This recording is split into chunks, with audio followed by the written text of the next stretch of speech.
पहले एपिसोड में dear student मैंने आपको क्लियर करने की कोशिश की है कि जब हम अंतर्राष्ट्रीय कोई भी आर्थिक लेन देन करते हैं तो उसकी रिकॉर्डिंग कौन करता है। ये जितने भी हम आर्थिक लेन देन करते हैं अंतर्राष्ट्रीय स्तर पर, उनका जो लेखा जोखा है, उनकी जो रिकॉर्डिंग है, वो सरकार करती है। और उस लेक्चर में मैंने आपको ये भी बताया कि डेबिट का मीनिंग क्या होता है, क्रेडिट का मीनिंग क्या होता है। आज के इस एपिसोड में हम जानने की कोशिश करेंगे जो अंतर्राष्ट्रीय आर्थिक लेन देन होते हैं उसमें किस किस तरह की आइटम का रिकॉर्ड किया जाता है। पहला जो है, जिसे हम विजुअल आइटम्स कहते हैं इंग्लिश के अंदर, और हिंदी में इसे कहते हैं दृश्य मद। यानी इसके अंदर हम वस्तुओं के आयात और वस्तुओं के निर्यात की रिकॉर्डिंग या ट्रांजैक्शन को देखते हैं। यानी कि जो वस्तुएं हम आयात कर रहे हैं, जो वस्तुएं हम निर्यात कर रहे हैं, यानी export of goods, import of goods, उनका जो ट्रांजैक्शन रिकॉर्ड किया जाता है। वो अलग बात है कि डेबिट साइड में जाएगी या क्रेडिट में साइड में जाएगी। दूसरा जो ट्रांजैक्शन है वो है इनविजुअल आइटम्स। इसका मतलब होता है अदृश्य मदें। अदृश्य मदें या इनविजुअल आइटम्स का मतलब ये होता है इसके अंदर सेवाओं का आयात और निर्यात का लेखा जोखा तैयार किया जाता है। तीसरा जो आइटम है, तीसरे तरह की जो ट्रांजैक्शन रिकॉर्ड की जाती है वो है ट्रांसफर पेमेंट, जिसे हम एक तरफा हस्तांतरण भुगतान कहते हैं। यानी कि इसके अंदर हम ये देखते हैं कई बार किसी देश के अंदर अकाल पड़ जाता है या किसी दूसरी तरह की तबाही आ जाती है, तो हमारा देश उस देश को किसी न किसी तरह की सहायता पहुंचाने की कोशिश करता है। तो ये एक तरह का डोनेशन भी होता है, दान भी होता है, जिसे हम वापस नहीं ले सकते।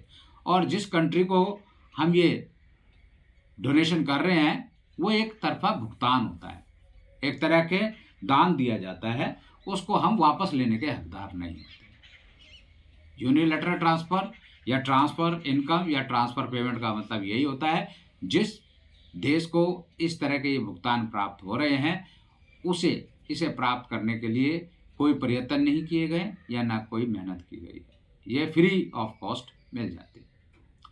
जैसे मान लीजिए हमारे स्कूल में या हमारे गवर्नमेंट भी बुजुर्ग लोगों को वृद्धावस्था की जो पेंशन देती है, ये भी एक तरह का हस्तांतरण भुगतान है। गरीब लोगों को स्कॉलरशिप दी जाती है, ये भी एक तरह का हस्तांतरण भुगतान है। इसी तरह से इंटरनेशनल लेवल पर भी, अंतर्राष्ट्रीय स्तर पर भी कुछ ट्रांसफर पेमेंट होती हैं। जैसे कि मैंने आपको बताया, किसी देश के अंदर मान लीजिए अकाल पड़ जाता है या किसी तरह के मौसम के कारण बर्बादी हो जाती है, तो हमारा देश आर्थिक सहायता उन्हें प्रदान करता है। ये इस तरह की जो आर्थिक सहायता हमारा देश दूसरे देश को दे रहा है, ये हमारी ट्रांसफ़र पेमेंट है। और जब हम पैसा दे रहे हैं तो ये डेबिट साइड में जाएगी, बैलेंस ऑफ पेमेंट के अकाउंट पे। इसी तरह से हमारे देश में भी कई बार प्राकृतिक आपदाएं आ जाती हैं, तो दूसरे दोस्त भी, जो दूसरे देश हैं, वो भी हमें आर्थिक सहायता पहुंचाते हैं। और अगर ऐसा होता है दूसरे देश हमारे देश में आर्थिक विपत्ति आने पर या किसी दूसरी तरह की आपदा आ जाती है और हमारे देश को बहुत ज़्यादा नुकसान पहुंचता है, तो दूसरे देश भी हमें आर्थिक सहायता पहुंचाते हैं। और अगर ऐसा होता है तो जो आर्थिक सहायता हमें विदेशों से मिल रही है उसको हम क्रेडिट साइड में एंट्री कर देंगे। चौथा आइटम है जी फैक्टर पेमेंट, जिन्हें हम साधन भुगतान भी कहते हैं। साधन भुगतान या फैक्टर पेमेंट का मतलब ये होता है हम जो मजदूरी के रूप में विदेशों में जाके काम करते हैं, या हमने कोई कंपनी खोल ली और वहाँ से हम प्रॉफिट कमाते हैं, इस तरह की जो साधन सेवाएं हम अपने दे रहे हैं, तो उससे जो हमें पेमेंट मिलती है वो हमारी क्रेडिट साइड भी चली जाएगी। मैं इसको और अच्छी तरह से स्पष्ट कर देता हूँ। मान लीजिए कोई विदेशी कस्टमर है और मेरा जो है फाइनेंस का काम है, यानी कि मैं लोगों को उधार देता हूँ रेट ऑफ इंटरेस्ट पर और उसमें ब्याज चार्ज करता हूँ। मान लीजिए कोई विदेशी व्यक्ति है और मैंने उसे लोन दे दिया है।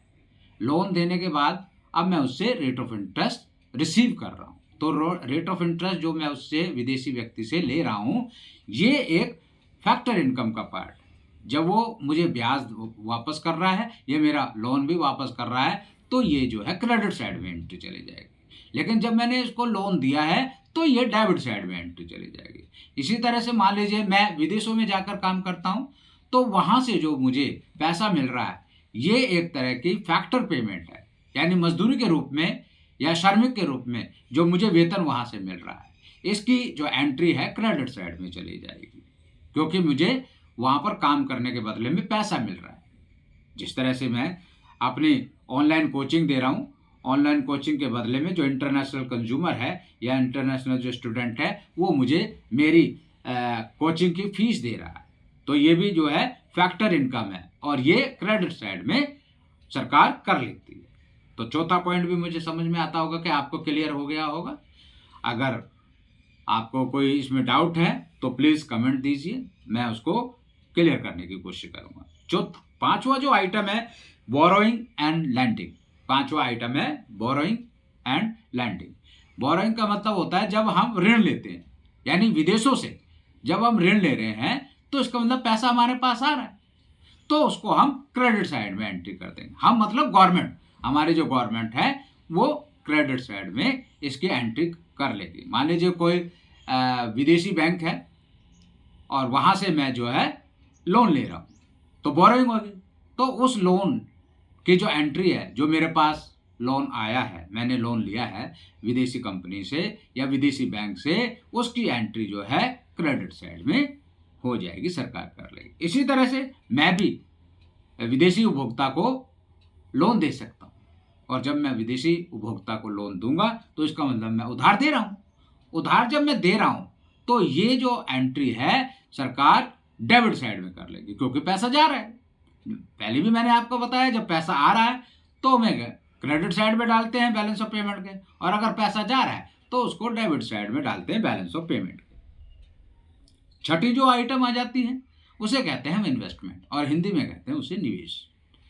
अब कई बार निवेश दो तरह के होते हैं। पहला निवेश ये होता है जिसमें हम उस निवेश के मालिक बन जाते हैं। दूसरा, पहला निवेश ये होता है, और दूसरा निवेश ये होता है जिसे हम पोर्टफोलियो निवेश भी कहते हैं।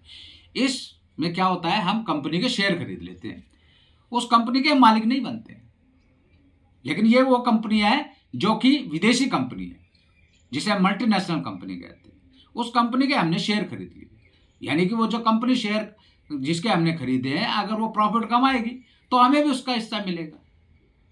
तो जिस तरह का ये जो इन्वेस्टमेंट हमने किया है, तो ये इन्वेस्टमेंट हम कर भी सकते हैं, विदेशी भी हमारी कंपनियों में इन्वेस्ट कर सकते हैं, और हम भी विदेशी कंपनियों में इन्वेस्टमेंट कर सकते हैं। तो अगर हमने विदेशी कंपनियों में इन्वेस्टमेंट किया है तो हमारा पैसा जा रहा है, तो ये डेबिट साइड में जाएगा। और अगर विदेशी उपभोक्ताओं ने, विदेशी नागरिकों ने हमारी किसी कंपनी के शेयर खरीद लिए हैं, तो वो पैसा हमारे पास आ रहा है, तो ये क्रेडिट साइड में चला जाएगा। तो ये बात आपको समझ में आ गई होगी। दूसरा तरह का जो इन्वेस्टमेंट था, मान लीजिए मैंने अमेरिका के अंदर जाकर कोई से फ्लैट को खरीदा या कोई कंपनी वहाँ पर खोल दी, और जब मैंने कंपनी खोल दी तो वो कंपनी का मालिक कौन है, मैं हूँ। तो जब मैंने वहाँ पे कंपनी खोली है या प्रोडक्शन एक्टिविटीज़ वहाँ पे शुरू की है, इन्वेस्टमेंट है, और जब मैंने ऐसा किया है तो पैसा गया है, और जब पैसा गया है तो ये एंट्री डेबिट साइड में जाएगी। ये एक इन्वेस्टमेंट है, क्योंकि मैंने भविष्य में लाभ कमाने के लिए ये इन्वेस्टमेंट किया है, और ये जो कंपनी मैंने वहाँ पर खोली है उस कंपनी का मालिक मैं हूँ। तो इस तरह का जो इन्वेस्टमेंट है, इसमें हमारी ऑनरशिप होती है उस कंपनी के ऊपर। दूसरी, जो मैंने शेयर खरीदे जिस कंपनी के, मैं उस कंपनी का ऑनर नहीं हूँ, उस कंपनी का सिर्फ मैं शेयर होल्डर हूँ, और वो कंपनी जब प्रॉफिट कमाएगी तो मुझे प्रॉफिट देगी, और जब प्रॉफिट मुझे वो देगी तो वो क्रेडिट साइड में जाएगा। लास्ट जो ट्रांजैक्शन है वो change in foreign exchange reserve. Change in foreign exchange reserve का मतलब ये होता है, हमारा देश का जो सर्वोच्च बैंक है, जिसे हम रिजर्व बैंक ऑफ इंडिया कहते हैं, उसके जो एक विदेशी मुद्रा के भंडार होते हैं, उसमें कमी आती है या उनमें वृद्धि होती है, उसका जो ट्रांजैक्शन है वो इसमें रिकॉर्ड किया जाता है। तो कुल मिलाकर मैं दोबारा बताना चाहूँगा कि जो अंतर्राष्ट्रीय आर्थिक लेन देन होते हैं, उसमें कुल मिलाकर 7 तरह की एंट्रीज की जाती हैं, यानी 7 तरह के लेन देन का रिकॉर्ड किया जाता है।